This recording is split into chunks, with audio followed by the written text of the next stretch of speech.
प्रभु के नाम की महिमा हो। आज और एक हफ्ता प्रभु हमें दान के रूप में दिया है ताकि हम वचन से मनन कर सके। मैं प्रभु को धन्यवाद करता हूं। पिछले हफ्ते जो बातों को हमने देखा, बहुत ही दिल को छूने वाले बातें थे और हमने देखा कि रिडम्पशन में, प्रकाशित वाक्य में परमेश्वर यीशु मसीह वो पुस्तक खोलने के लिए योग्य जब बताते हैं, किस तरीके से सारे संसार आराधना में जुड़ जाते हैं। और हमने उसको लूका के सुसमाचार के साथ जोड़ने का कोशिश की और तुलना करने का कोशिश की। हमने देखा कि लूका के सुसमाचार में यीशु मसीह ने ऐसा ही एक पुस्तक खोला और उस पुस्तक के बारे में कुछ बातें मैंने आपके सामने रखा, जिसको मैं थोड़ा सा रिवाइज करूंगा। और मैं एक अच्छा स्क्रोल पुराना नियम में सिनेगोग में यीशु मसीह जिस तरीके का पुस्तक खोलता है उसका एक अच्छा फोटो के लिए मैं काफी कोशिश किया, मिल नहीं रहा था, लेकिन लास्ट मोमेंट में मुझे एक अच्छा फोटो मिला ताकि मैं आपको और एक बार दिखा दूं कि वो पुस्तक कितना बड़ा है। और यशायाह के पुस्तक सारे पुस्तकों में से सबसे ज्यादा चैप्टर्स उसमें हैं और इसलिए यशायाह के पुस्तक बहुत बड़ा है।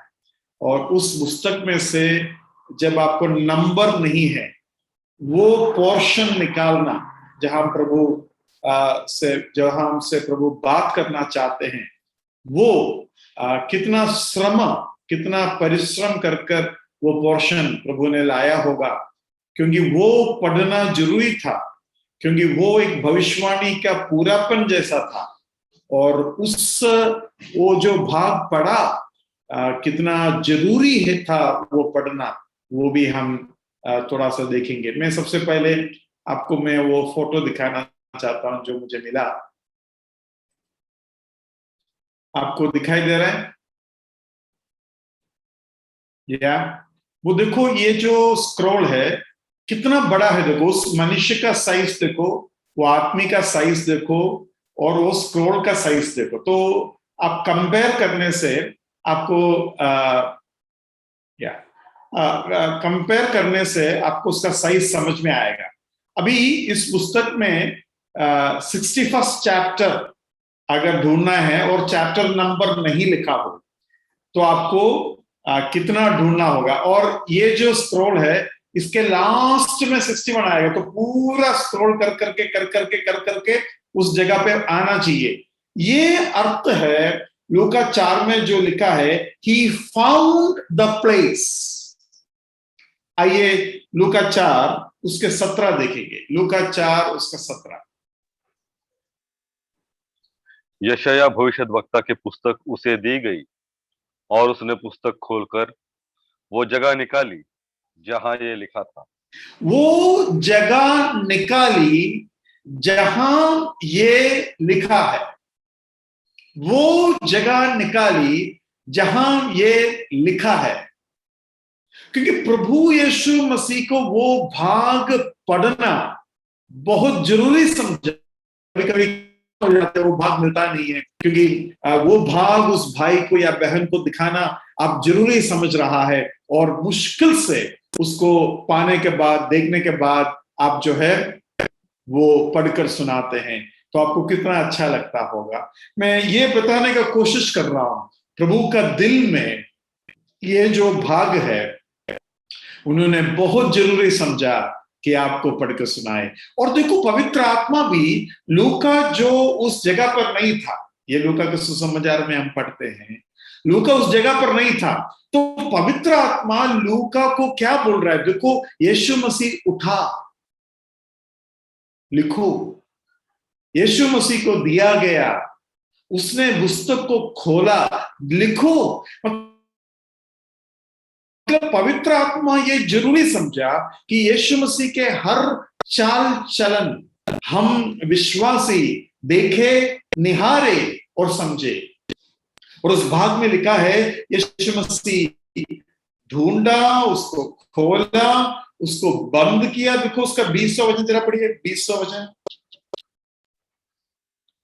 तब उसने पुस्तक बंद करके सेवक के हाथ में दे दी और बैठ गया, और आराधनालय के सब लोगों की आंखें उस पर लगी थी। ओ प्रेज द लॉर्ड। सारे लोगों की आंखें उस पर लगी थी। भाई बहनों, जब हम आराधना के लिए इकट्ठा होता है, ऐसा होना चाहिए। कैसा? सारे लोगों के आंखें उस पर लगी रहना चाहिए। भाई बहनों, अक्सर ऐसा नहीं होता है, अक्सर ऐसा नहीं होता है। लोगों के नजर, लोगों के ध्यान, और इवन आराधना के समय पर भी ध्यान भटक जाते हैं। ध्यान भटकना अनजाने से होता है मन के अंदर, वो बात नहीं बोल रहा हूं। हम जब मुंह खोलकर आराधना करते हैं, उन बातों में भी समझ में आता है कि प्रभु यीशु मसीह के ऊपर नहीं है हमारा नजर। एक छोटी सी बात बताता हूं। अक्सर हम जैसे कि सोचो कि मैं आपके बीच में आराधना करने के लिए आया। अभी आराधना में कौन है मुख्य जगह जो पाना चाहिए? कौन है हमारा मध्य में? हमारा मध्य में प्रभु यीशु मसीह है। और एक गेस्ट प्रीचर के रूप में मैं आपका कलीसिया में आया हूं आराधना के दिन। तो आराधना कई लोग क्या करते हैं मालूम है? प्रभु, हम आपको धन्यवाद करते हैं क्योंकि हमारे बीच में आज जॉर्ज मैथ्यू है।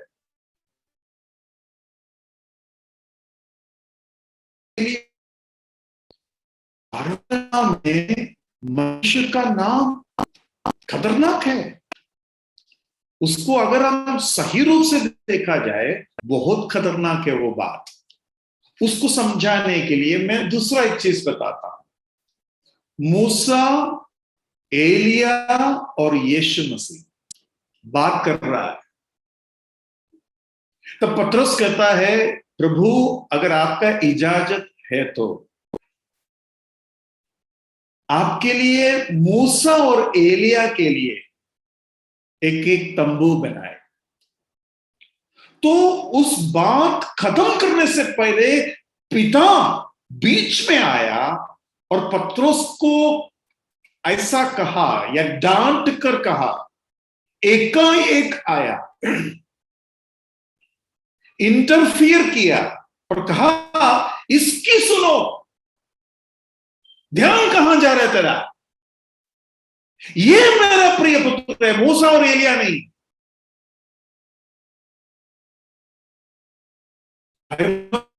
ये समझ, पिता एक तरीके से डांटा, ध्यान कहां है तेरा? और जैसे ही आवाज सुना, लोग कांप गए, गिर गए नीचे। और जब आंख खोलकर देखा, ना मूसा है ना एलिया है। उधर लिखा है, दे सॉ जीसस ओनली। वो केवल यीशु मसीह को देखा। और यही है परमेश्वर का सबक, केवल यीशु मसीह। सारे लोगों का नजर सिनगोग में यीशु मसीह के ऊपर था। ये पवित्र आत्मा का काम है। अक्सर आराधना के समय में हमारा ध्यान हमारे पुराने हालात के ऊपर जाता है। प्रभु, हम पापी थे, हम तो आपके करीब भी आने का योग्य नहीं था। मैं पहले, अरे मैं और हम और पहले भूल जाओ। यीशु मसीह और उसके व्यक्तित्व के ऊपर आपका नजर आना चाहिए। ऐसा अगर हमने एक बार कह दिया, पाप हूं कर मैं नहीं कहूंगा, लेकिन वो उचित नहीं है।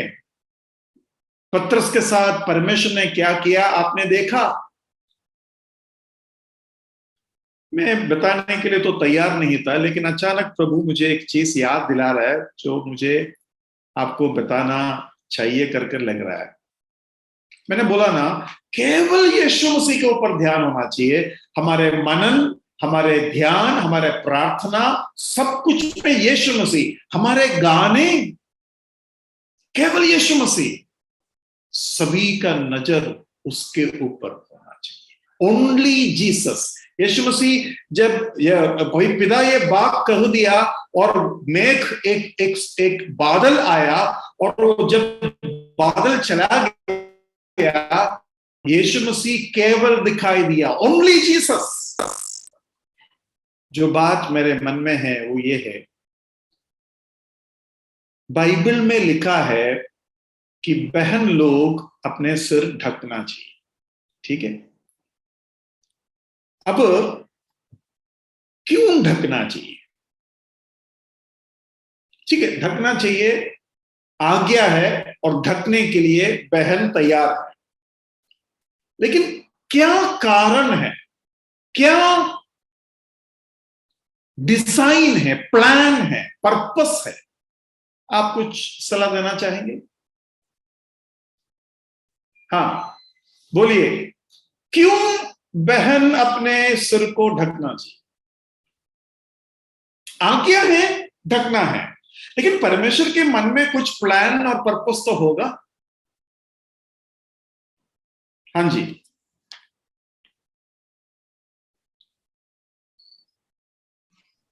प्रभु यीशु मंडली का सर है, मस्तक है। प्रभु यीशु मसीह मस्तक है, तो बहन क्यों ढके? उसका आदर करने के लिए। तो हम क्यों नहीं ढके? पुरुष क्यों नहीं ढके? पुरुष भी तो आदर करना चाहिए। स्त्री क्यों ढके? हम पुरुष क्यों नहीं ढकते? समस्या वो है। कृष्ण का मस्तक पुरुष है, पुरुष का मस्तक स्त्री है, इसलिए स्त्री को ढकना है। तो ये हम यीशु मसीह को क्या फायदा होगा उससे? उसको सम्मान मिलेगा। मतलब कैसा मिलेगा? आप सिर ढकने से यीशु मसीह को सम्मान अगर मिलेगा, तो हम भी सिर ढकने से सम्मान यीशु मसीह को मिलना चाहिए ना। पुरुष को ढकने नहीं दे रहे और बहन को बोलते हैं ढको, और बहन को बोलता है आप नेतृत्व के रूप में आवाज मत उठाइए, और पुरुष को केवल आवाज उठाकर नेतृत्व के आवाज मतलब गाने में साथ में गाएंगे, प्रार्थना में साथ में प्रार्थना करेंगे, वो अलग है। नेतृत्व के आवाज पुरुष के तौर से आना चाहिए। ऐसा क्यों पुरुष नहीं ढके? पुरुष देवाची प्रतिमा आहे। सही बताया आपने। तो मैं नहीं ढकना चाहिए, तो बहन ढकने से परमेश्वर को क्या मिलेगा?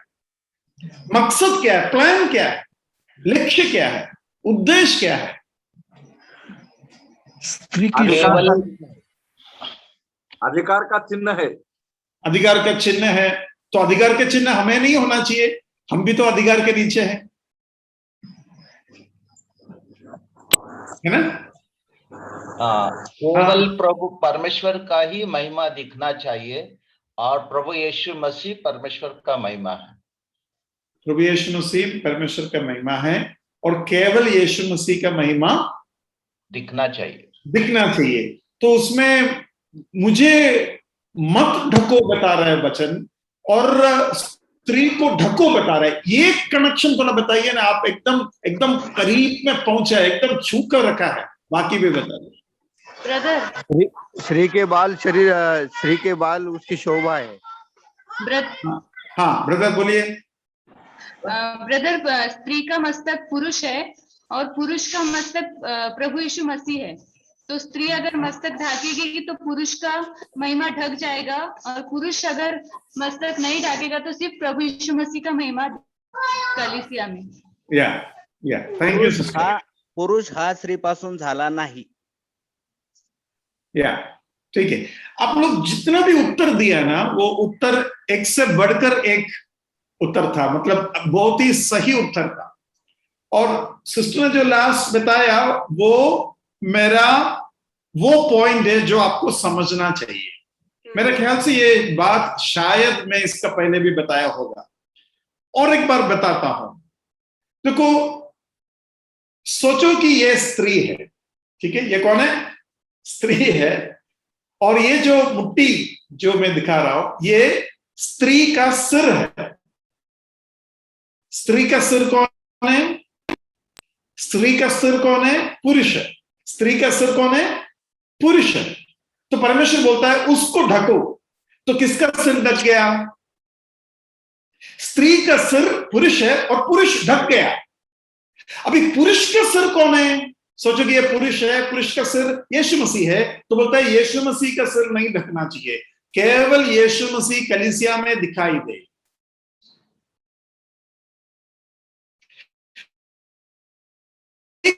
बात क्योंकि पुरुष का सिर मसीह है और सिर बात करता है, सिर में परमेश्वर ने मुंह रखा है। तो एक पुरुष जब आत्मा में होकर, आत्मा के अगुवाई से होकर, आत्मा के अधीन होकर, बलवा के रूप में नहीं, शारीरिक रूप से नहीं, भौतिक और सांसारिक रूप से नहीं, अधीन होकर जब वो बात करता है तो ऐसा माना जाता है कि यीशु मसीह बात कर रहा है। कितना अच्छा लगता है ना। यीशु मसीह ने बताया जब लोग तुम्हें पकड़ेंगे, बिल्कुल चिंता मत करना कि क्या बोलूं, तुम्हें जो दिया जाता है वो ही तुम बोले। और फिर बोलता है तुम नहीं, पवित्र आत्मा बोल रहा है। तो क्या केवल पकड़े जाने में ऐसा होता है क्या? देखो, उसको ध्यान दो, यीशु मसीह के शब्द है। यीशु मसीह ने एकदम कड़क बताया, तुम्हें जब पकड़ा जाता है, तुम्हें कचहरी में लोगों के सामने खड़ा करता है, बिल्कुल चिंता मत करना क्या बोलेंगे, क्योंकि तुम्हें जो दिया जाएगा उस समय वो तुम बोल देना, क्योंकि पवित्र आत्मा बोल रहा है, तुम नहीं बोल रहा है। और हम क्या बोलेंगे कचहरी के सामने? विश्वास के साथ बोलिए, पवित्र आत्मा बोल रहा है, आप केवल जानता है, केवल आप जानता है, आप नहीं बोल रहा है। यही तो बात था जब यीशु मसीह उस दुष्टात्मा ग्रसित मनुष्य को पूछा तेरा नाम क्या है। उसने जो नाम बताया, उसका पापा मम्मी ने जो नाम दिया वो बताया क्या? मेरा नाम लेग्योन है। अच्छा, तो पापा मम्मी ने उनको लेग्योन नाम दिया था क्या? हाँ? नहीं। तो बात कौन किया? उसको खुद नहीं पता बात कौन किया, लेकिन हमें पता है लेग्योन, उसके अंदर जो दुष्ट आत्माएं हैं उसने बात की। तो उसके मतलब वो दुष्टात्मा ग्रसित मनुष्य कचेरियों का कचेरी और न्याय करने वालों में सबसे बड़ा न्यायाधीश के सामने, यीशु मसीह के सामने खड़ा था, और शैतान उसके अंदर जो मुंह में डालकर दिया वो बात उसने बोला। अगर ऐसी बात है तो हम जब इस दुनिया का कचेरी के सामने खड़े रहेंगे, हम वो बात कहेंगे जो पवित्र आत्मा हमारे मुंह में देता है, और हम उनसे ऐसा नहीं कहेंगे समय के पहले आप मुझे न्याय करने के लिए क्यों आया। उल्टा हम उनको बताएंगे न्याय आने से पहले तुम्हें बचाने के लिए मैं आया हूं। भाई बहनों, कलीसिया में स्त्री का सिर ढका जाता है और स्त्री का मुंह चुप किया जाता है, क्योंकि स्त्री का सिर पुरुष है और स्त्री का सिर पुरुष बात नहीं करना चाहिए। केवल कलीसिया में यीशु मसीह का आवाज और यीशु मसीह का सिर ही दिखाई दे।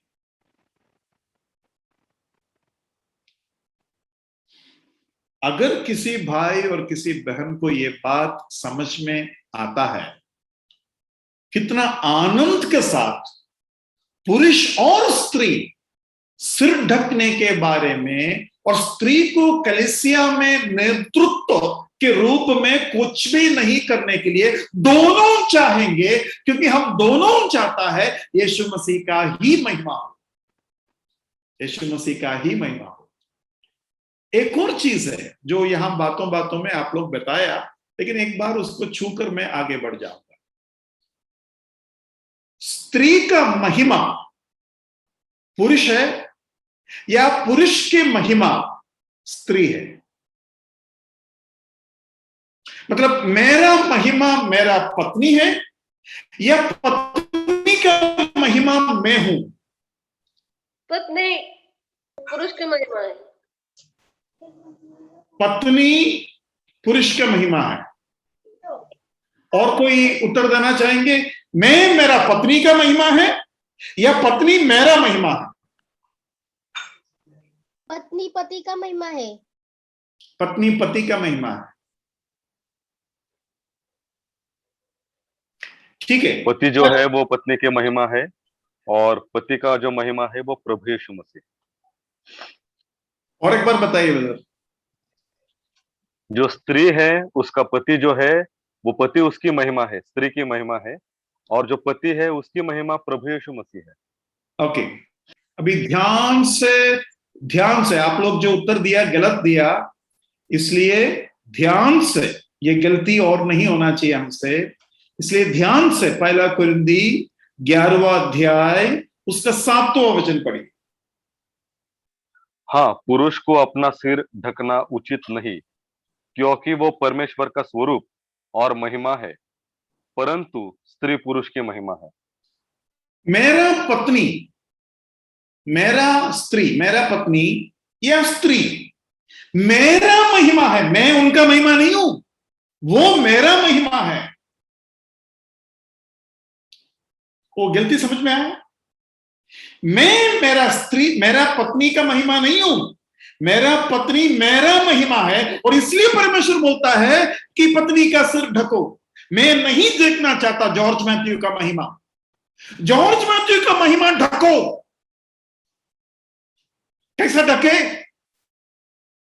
जॉर्ज मैथ्यू का महिमा उनके पत्नी के ऊपर है, ढको।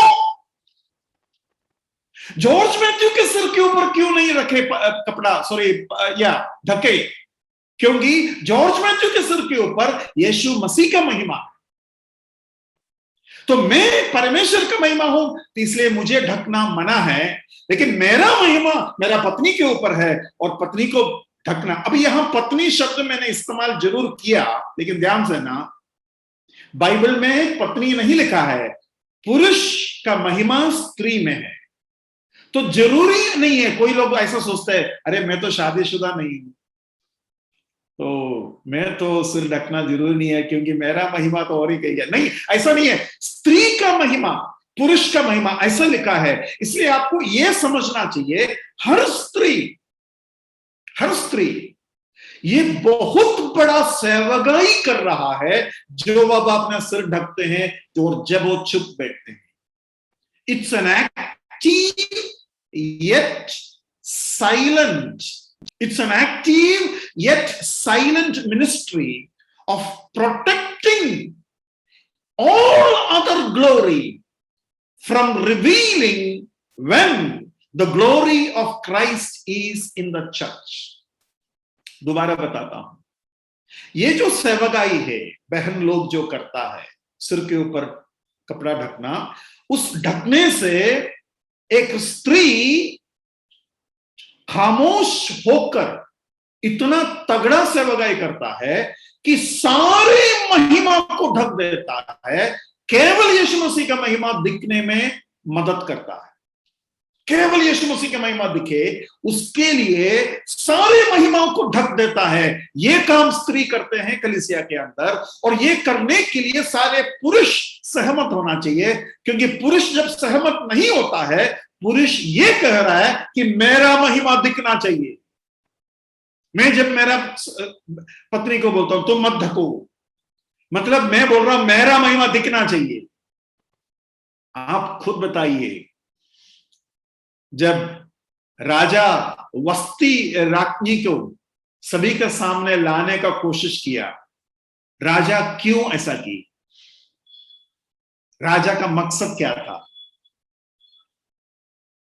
राजा का मकसद यह था, मेरा महिमा, मेरा इज्जत, मेरा महिमा। आप लोग देखो मेरा पत्नी कितना सुंदर है, कितना राजकीय लहू उसके अंदर बहती है। लेकिन उस दिन राजा का अपमान हुआ क्योंकि वो महिमा दिखाने नहीं दिया, और राजा का वो अपमान सहन से बाहर था कि उसने अपना पत्नी को त्याग कर दिया।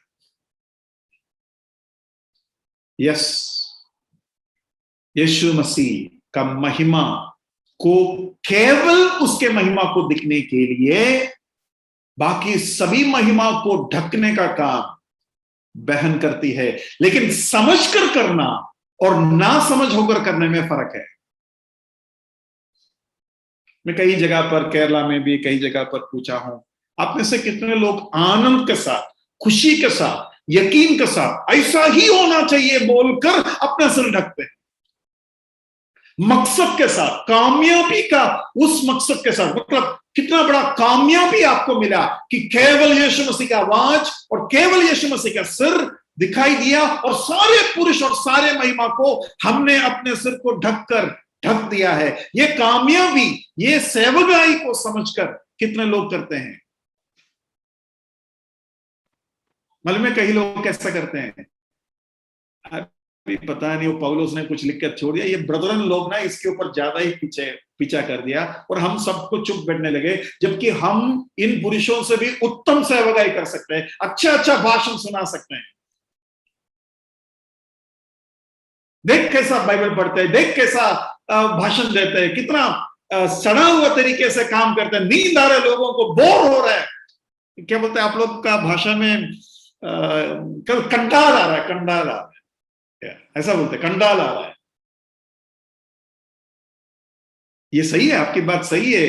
कई भाई लोग का सेवकाई में थोड़ा बहुत कमजोरी हो सकता है, आपके उतना अच्छे शब्दों में शायद भाई लोग नहीं वचन दे सकते हैं। और आपने देखा होगा कहीं कलीसियाओं में, पेंतिकोस्त का तो पूछो ही मत, कहीं कलीसियाओं में बहनी बहन लोग सब कुछ करते हैं और भाई लोग एक दो आकर बैठते, उन लोग 10-15 होगा कलीसिया में और भाई लोग 1-2 होगा, और बहन लोग सब कुछ करने के लिए तैयार भी है, एकदम क्या बोलते हैं उछल कर रहते हैं। ये भूलते हुए परमेश्वर का डिजाइन ऐसा नहीं है। पत्रोस उछला, पिता ने डांटा,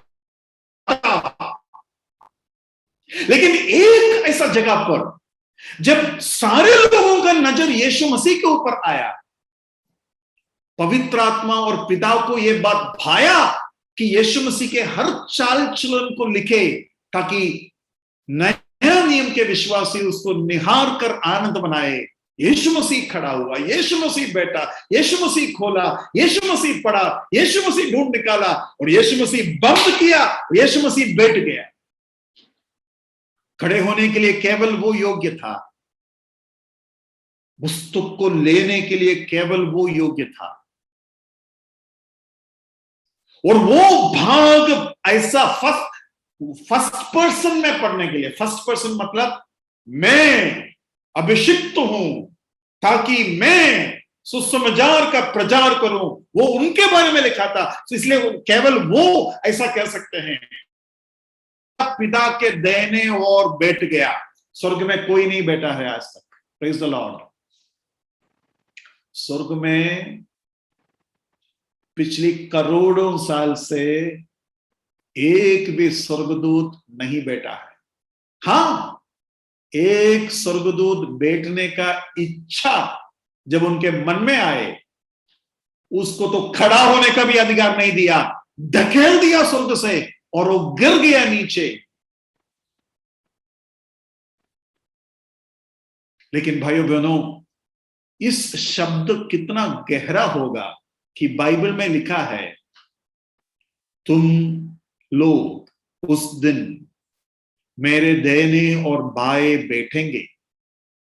कितना गहरा है वो बात, जब यूहन्ना 14 में लिखा है, जहां मैं बैठूंगा उधर तुम भी बैठेंगे। अभी तक बैठा नहीं, लेकिन बैठेंगे।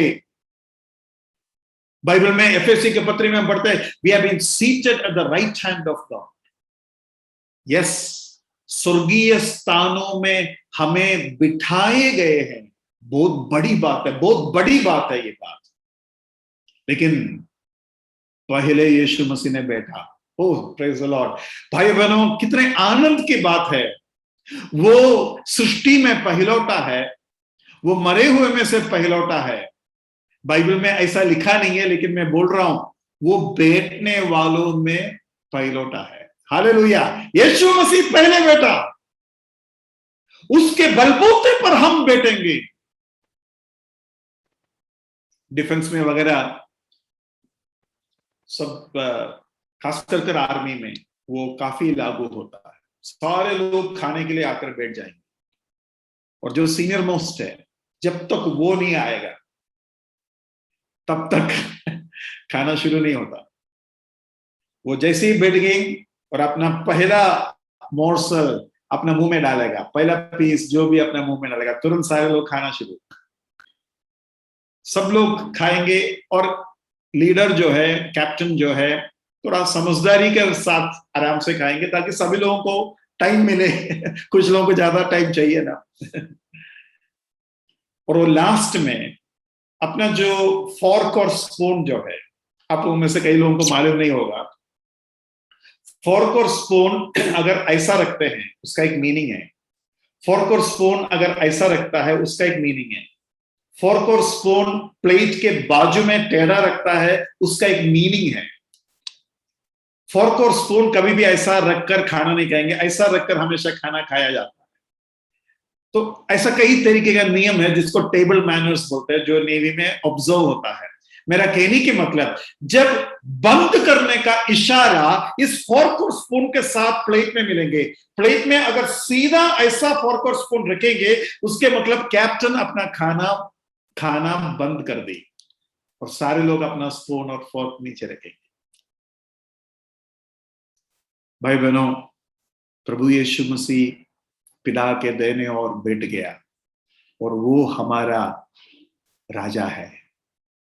हम भी बैठ सकते हैं।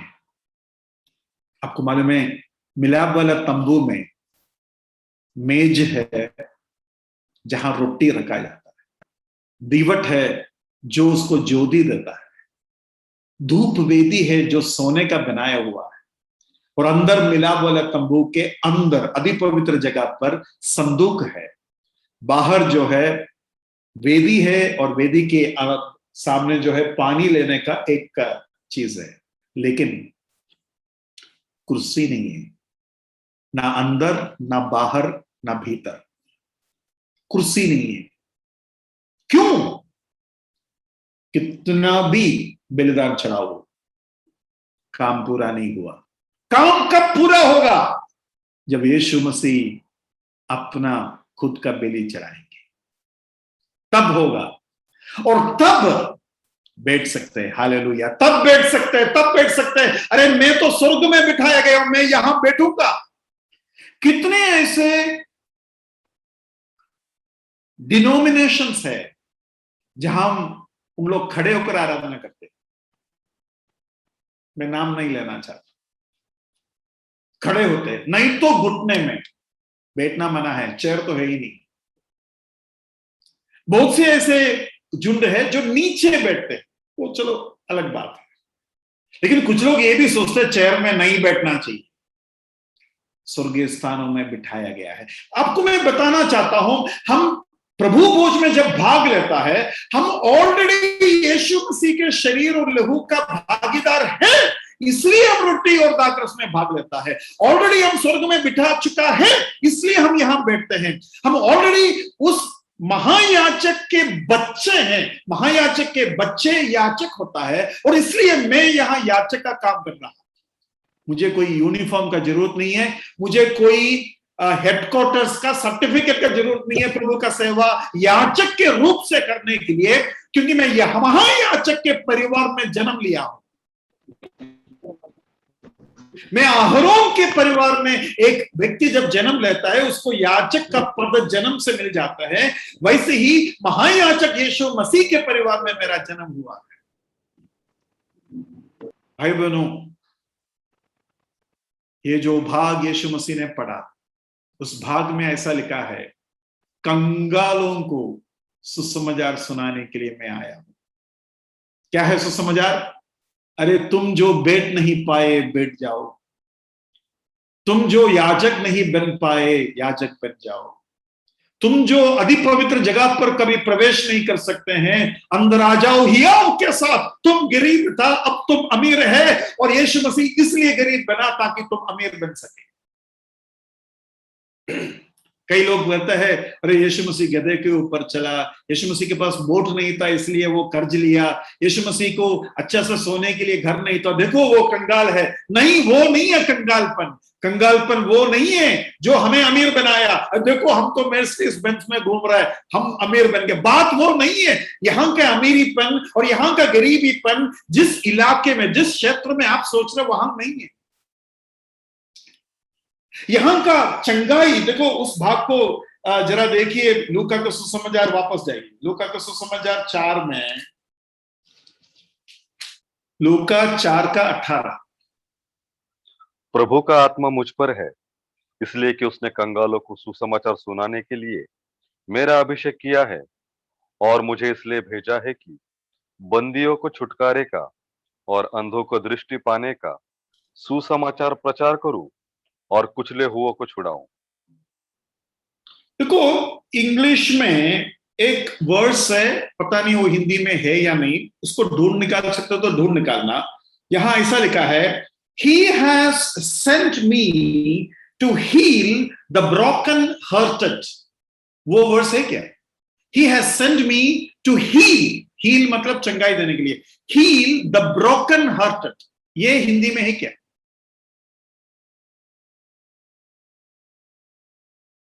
नहीं है ना? मराठी में है क्या? एक कुचले हुओं को छुड़ाऊं, ऐसा लिखा है। हाँ, वो कुचले हुओं को छुड़ाऊं, और नहीं, वो तो नीचे है ना, to proclaim liberty to the captives, वो है। लेकिन ये भाग कि मैं टूटे दिल वालों का दिल को चंगाई करूं, उस तरीके का मराठी में है क्या? मराठी में है क्या? नहीं ब्रदर, मराठी में भी नहीं है। ओके, ये केजेवी एनकेजीवी में है, बाकी वर्जन्स में है या नहीं मैंने देखा नहीं। ये बात हाँ, मराठी का ब्रदर एक जो ऑनलाइन जो है, मतलब हाँ, उसमें वो है, लेकिन वो ब्रैकेट में दिया है, अच्छा, भग्न हृदयी जनांस बरे करण्यास, वो वर्ड वहां पर आया है। अच्छा, और एक बार पढ़िए ब्रदर। भग्न हृदयी जनांस बरे करण्यास, बरे करण्यास मतलब to heal the broken hearted, टूटे हुए दिलों को बड़ा करने के लिए या चंगाई देने के लिए।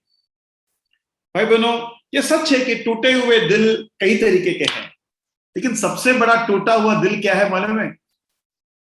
मैं बेली नहीं चढ़ा सकता, मैं पवित्र जगह पर आ नहीं सकता, मैं अधिपवित्र जगह पर आ नहीं सकता, मैं हर साल बलि चढ़ाना पड़ता है और मैं बैठ नहीं सकता, और इस तरीके का कंगालपन और टूटा हुआ दिल है। मैं परमेश्वर के सामने हमेशा पापी हूं।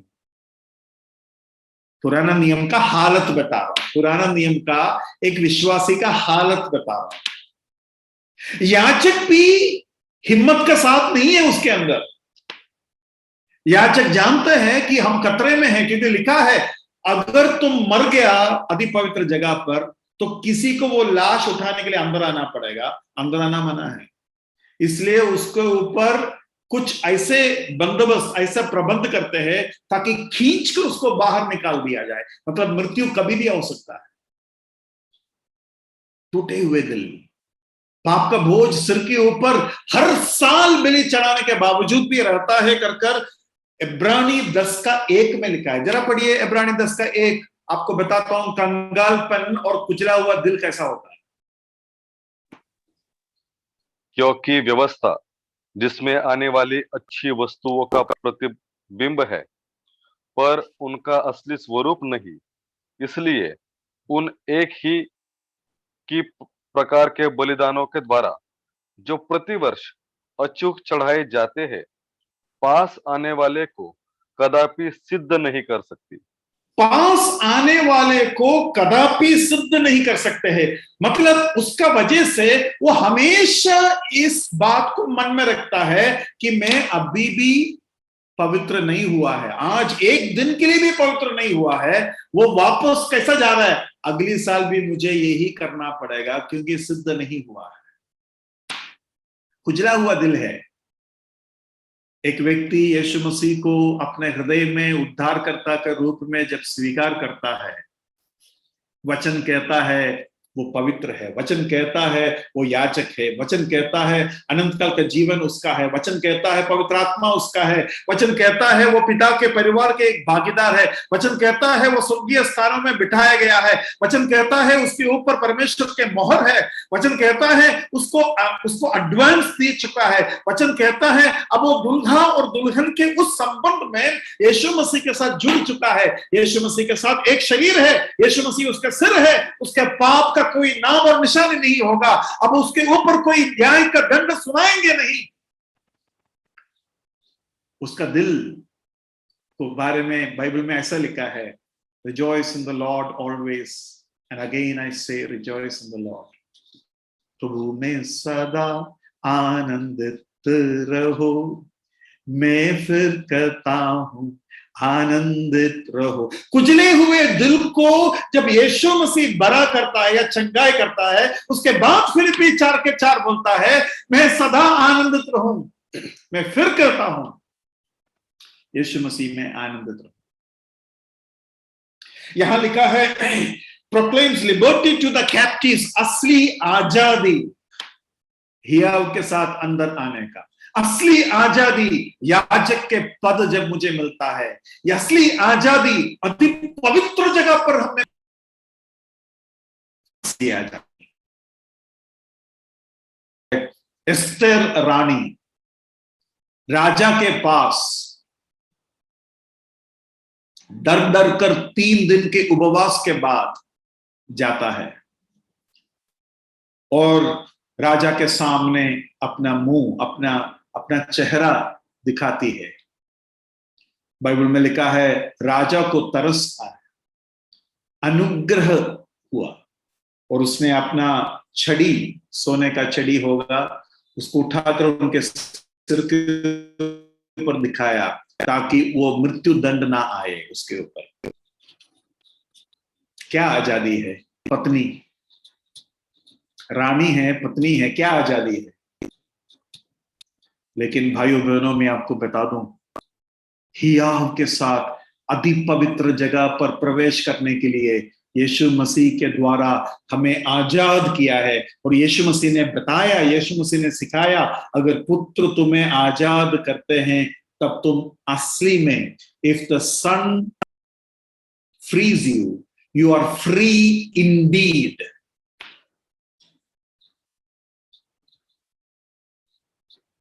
यह है आजादी। मैं आपसे विनती करूंगा कि प्रकाशित वाक्य में जो 5वां अध्याय में आराधना हम देखते हैं, उस आराधना में कहता है धन और दौलत और सामर्थ और महिमा लेने का योग्य है आप। उस योग्यता यूं ही कुछ शब्द है क्या, ठीक है सबका योग्यता नहीं, उसमें से एक एक योग्यता परमेश्वर का क्वालिफिकेशन है। एक एक योग्यता का पीछे कारण है और वो कारण को समझना जरूरी है। और ये भी समझना जरूरी है उसमें से लेने का योग्यता और किसी को इस नहीं है। प्रभु को जब हम देता है ना सारे योग्यता, हम उसको नापते नहीं है, हम उसको गिनते नहीं है, हम ये देखता नहीं है क्यों इसको योग्य है कर मैं एक एक करके बता रहा हूं। लेकिन आप ध्यान से सुनो, सारे योग्यता उस पर जब है, एक एक कर योग्यता का कारण है, जबकि उसमें से एक भी योग्यता और किसी को देने के लिए कोई भी योग्य नहीं है। इसलिए 5वां अध्याय में ऐसा लिखा है प्रकाशित वाक्य में, स्वर्ग में, पृथ्वी के नीचे कोई भी पुस्तक लेने या खोलने और उसको देखने का योग्य निकला। प्रभु आपको और मुझे सहायता करे कि यहां जो लिबर्टी, जो रिकवरी, लिखा है and recovery of sight to the blind, देखो, सबसे पहले लिखा है सुसमाचार गरीब को, फिर लिखा है दिल को चंगाई करेंगे, दिल को चंगाई करेंगे, और उसके बाद लिखा है आजादी देंगे, और उसके बाद लिखा है अंधों को आंख देंगे। ये अंधों के आंख जो है, क्या असल के अंधे लोग हैं या आत्मिक अंधे लोग? इज इट फिजिकल और स्पिरिचुअल? आत्मिक। पक्का आत्मिक है, पक्का आत्मिक है। हम यूं ही पढ़ते तो हमको लगता है ये चंगाई के बारे में बता रहा हूं, लेकिन ये एक ही चीज के ऊपर ध्यान दिया जा रहा है, सुसमाचार और उद्धार। सुसमाचार और उद्धार, सबसे पहले सुसमाचार सुनाया, उसके बाद दिल को चंगाई, बरा किया। दिल का असली बरापन, असली चंगाईपन तब होता है जब एक व्यक्ति को उद्धार होता है, और तब वो आजाद होता है, और तब उसके आंख खुलता है, तब उसके ऊपर का दबाव चला जाता है, और तब acceptable year of the Lord आता है। वो केवल सुसमाचार के बारे में उधर बता रहा है, चंगाई वंगाई के बारे में नहीं बता रहा है उधर। To proclaim the acceptable year of the Lord, to proclaim the acceptable year of the Lord, मतलब पूरे संसार को परमेश्वर स्वीकार करने का ऐलान करने वाले साल। सबसे लास्ट में जो लिखा है उसके 19 पद पढ़िए। और प्रभु के प्रसन्न रहने के वर्ष का प्रचार करो। प्रसन्न रहने का वर्ष उधर जो लिखता है उसका मीनिंग यह है, प्रसन्नता के साथ, प्रसन्नता के द्वारा आपको स्वीकार करने का, क्योंकि ऐसा लिखा है proclaim the acceptable year of the Lord. Acceptable year मतलब अपने खुद के लोगों को स्वीकार नहीं करने वाला परमेश्वर सारे लोगों को स्वीकार करने वाले साल का ऐलान किया, acceptable year of the Lord. और इसलिए उस साल में या उस समय से अन्य जाति लोग प्रवेश करने लगे, अन्य जाति लोग। और जब अन्य जाति लोग प्रवेश करने लगे, यहूदी लोग परेशान हो गया, है ना। आजकल अभी आरटीपीसीआर के बिना कर्नाटका बॉर्डर क्रॉस नहीं कर पा रहा हूं मैं, लेकिन आरटीपीसीआर के बिना मैं स्वर्ग में प्रवेश कर जाऊंगा। The acceptable year of the Lord. प्रभु के नाम की महिमा हो। इस प्रभु में आनंद मनाएंगे। आनंद केवल प्रमोशन और नौकरी और घर जब मिलता है नहीं, उससे कहीं अधिक आनंद उद्धार और उद्धार से जुड़े हुए बातों से हमें मिलता है। योग्य है वो। प्रभु के नाम की महिमा। कुछ पूछना चाहते हैं तो आप पूछ सकते हैं, नहीं तो हम प्रार्थना के साथ बोलेंगे। ब्रदर, जिस असेंबली में लेडीज आराधना करते हैं, वेदर इट इज एक्सेप्टेबल और नॉट? हम सब आराधना करते हैं। ऑडिबल आराधना, ऑडिबल आराधना में आवाज उठाकर जब अगर कोई बहन आराधना करती है तो वो कलीसिया को आराधना में नेतृत्व दे रहा है, लीडिंग दे रहा है। तो लीडरशिप में जब वो आती है और पुरुष है, उनको अगर आमीन कहना पड़ता है तो है करना चाहिए। तो आप सांसारिक रूप से देखा जाए, एक आदमी का लीड नहीं कर रहा, उसका शरीर लीड कर रहा है, तो हम उसको क्या बोलेंगे? उसका सिर कहाँ नहीं है ना। जो आदमी को मेंटल प्रॉब्लम है तो उसको हम क्या बोलेंगे? उसका सिर कंट्रोल नहीं कर रहा है ना, उसका सिर उसको कंट्रोल नहीं कर रहा। तो वो परेशानी जो है यहां आत्मिक तौर से आपको देखना पड़ेगा। वचन के अनुसार लीडरशिप में केवल भाई लोग आना चाहिए, और उसका मुख्य कारण यह है कि केवल यीशु मसीह का महिमा, यीशु मसीह का आवाज, यीशु मसीह का नेतृत्व कलीसिया में होना चाहिए। ये है उसका पीछे का परमेश्वर का मकसद। Thank you brother. एक बहन पूछ रही है कि बहनों के मीटिंग में बहन भाषण दे सकती है क्या?